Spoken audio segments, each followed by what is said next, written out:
All right, let's not waste any time. Let's take some of that lighter weight you're stuck at home with and grow those triceps. Let's get after it.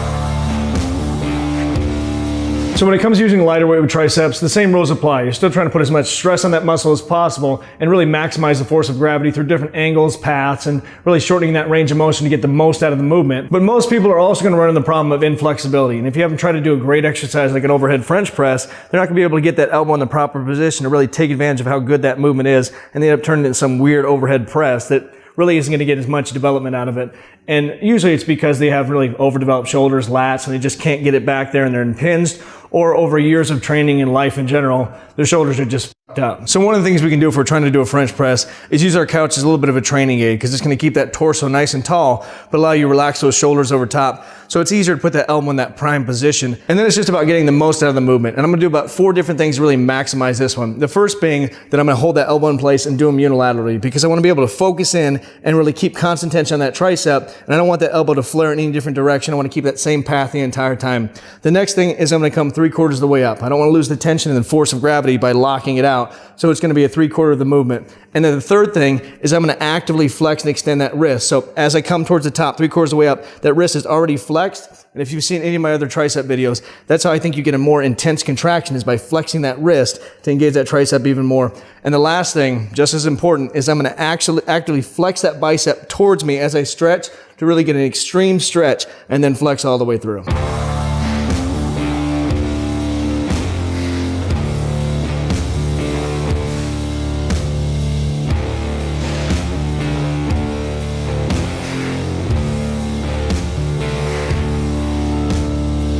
Next up, we got a variation of a tricep kickback. We're gonna make quite a few tweaks, because every time I go to the gym and see somebody do these, they look awful. Not only do they look like they're getting ready for a ski trip because they're using so much momentum, they're just flexing back and forth, or they got some weird dance move they're working on, but they're not taking advantage of the movement that actually is gonna get the most out of your tricep, because they're not working against gravity like they should. They're using so much of that tendon reflex, they're just bouncing it back and forth, and so much of the antagonist of the bicep is just kicking it down that they're really not engaging that tricep like they should. And I'm all for looking like an asshole at the gym, as long as you're getting the most out of the movement and you're really damaging that muscle in the process. So the way we're going to maximize this movement is, one, we're going to start out by doing them unilaterally. That way we make sure we're not bouncing up and down like an idiot and really engaging it in a nice clean contraction as we do it. The second thing is we're going to actively get our body involved, really work against gravity's force. So as you stretch down, you're going to stretch that and go in the eccentric part of the movement. As you flex up in the concentric side, you're going to lean back and kick back into it and really flex that tricep even more. If you've ever done dips where you're leaning back into it and you really feel it engage that much more, that's the same concept we're doing here. Is as you start to come up and contract that tricep, lean back against it. And the third thing is we're going to play with the grip a little bit. So me, I feel more of a supinating grip because it engages that entire tricep more for me. It really hits that long head, really the meat of the tricep. But play around with it. Start supinated, go to a neutral grip, and then try an all the way pronated grip, or even a neutral to pronated as you come up, and see what you feel the most.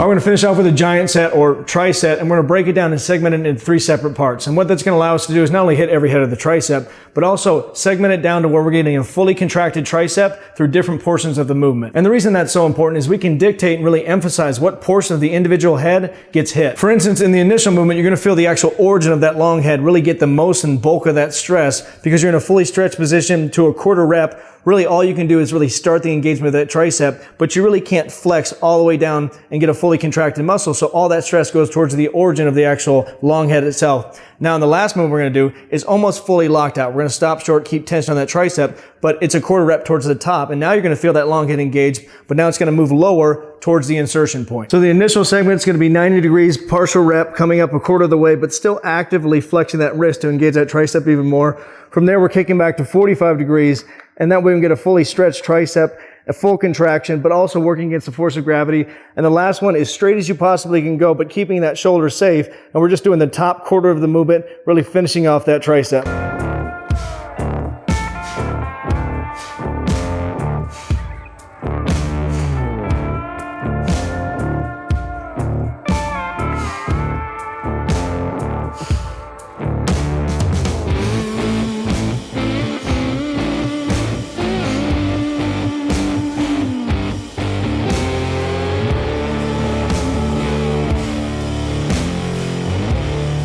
So as always, like, subscribe with the notification bell. Leave a comment the video I'm gonna do next, and get after it, get growing. I'll talk to you soon.